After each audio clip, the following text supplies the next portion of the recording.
haddii aynu qiso yar soo qaadano magaaladan aynu joognay Hargeysa ina yarba moobilka ku gaalowday radeegada moobilka oo magaaladeena ay joogtaa ayay ku gaalowday diinta islaamka kaga baxday English tay taqaanay waalidkeedii waxay ku tiri waxaan u baahanahay jaamacadan dhigtaaye internet xoog badan inaad ii soo geliso hooyada abeeda ku tiri sida casharadii macalinku noo soo dirayo si fiican aan uga shaqeyn karo baaritaan wanaagsan aan ku soo sameyn karo waayo dadkiina hunguri laga raaca oo qof waliba wiiliga gabadh wuxuu isleeyahay balkan ingiriisiga aad hawl liqliqo si uu lacag beeran u soo daato quraanka aad hawl liqliqo oran maayaan si uu alla kacabsi u soo daatee mid waliba wuxuu leeyahay bararta taa u badan cilmiga maadiga ah law adduunyo doonay kaashu leeyahay ka dharki intii internetkii uu ka dharkiyay waalidkii iyaduna waxay la xiriiray qolo Norway joogto mission waxa ay kuwa diinta Kristaanka faafiya way waxay siiyeen dhoofkii laga raacay waxna way la soo yara qaadeen waxay dhahay si arrinkaaga meel loogu tiiriyo de waxaan u baahanahay inaad madaxdayada la xiriiro hay'adaas aanu nahay waxna waanu ku bari jaamacad waa ku dhoofinaynaa ma iska aqbalaysaa markaa xiriirka iyaga intaa leeg say u sii wadeen waxay dhahaan waxaan kula xiriirin doonaa wadaadka iyaga waa wadaad Kristaan ah waa boobkii kaniisadda Scandinavia jooga boobkii baa lala xiriiriyay diinta islaamka oo ka saaray markii ay ogaadeen godkii ay la doonayeen inay ku dhacday ila godka weyn lagu ridaa waa gaalnimo ilaahay inuu ka maagalay waana godka weyn shaydaanka iyo saaxiibadiisa sharwadeen ay qofka la doonaan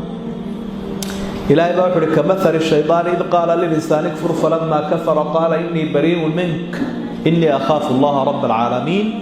فكان عاقبتهما أنهما في النار خالدين فيها وذلك جزاء الظالمين والشيطان كي يقف كي قال لما أصابن لغا مركو قالوا بين أيدي بريبا كاه لو نار تكوه بصري waxay dhawa ku dhoofinayna hadaba passport baan kaaga sameeyna safaaradda Ethiopia kale tiyarado sii socotaba ayuunba maalmihii ugu dambeeyay waalidkeed oo hooyadeeda ayuunba yara murmeeyay islaamkii umbay durtay iyo diintii islaamka iyo nabiga aad sheegaysaa meelo haynka dumarka dulmiye islaamka aad sheegaysaa meelo haynka waxa dumarka ku sameeyay wixii yara lagu shubay wixii xumaay lagu shubay qaar kood soo ka bacday sida bulaacada ayay soo neeftay wixii ila gaalnimadu waa qurun إنما المشركون النجس قرآن كاكو شاقين النجاس يقولون تاي يخبط بركة بلا عادي صار نفتر إن أنت هذه هو يدل وحي عرفت إن أنا إن أنت يا هين إربادي كل مدنتها هو إسلنتها هذه عرفت تبتنوى وحيوي على أبيه إنما ذي بيقول يعني إن أنت وحضوري سيد بابا الله ورئيستي بركة وحالها علي حقتي بالله علي خاتكينا ولا راعي تدرقي ذلك قاعد iyadoo sii guureysada oo gaalowday xagee laga helay dabadba uma baxdayna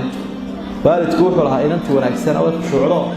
naga saaxiibadaba ma laha inanteeda halka casharada bay ku urursan tahay oo habeenkii oo dhan raajacdaa iskuul waa jaamacadda iyo guriga waxba uga dhaxeeya cid bay isbaraaca ma oga halka ay dadkay raacdo ee screen-ka yar ka soo baxay kaba warayso sidii baa dabadna inantii jaamacaddii lagaga saaray diintii islaamka lagu soo celiyay dadkii xurxumaana laga jaray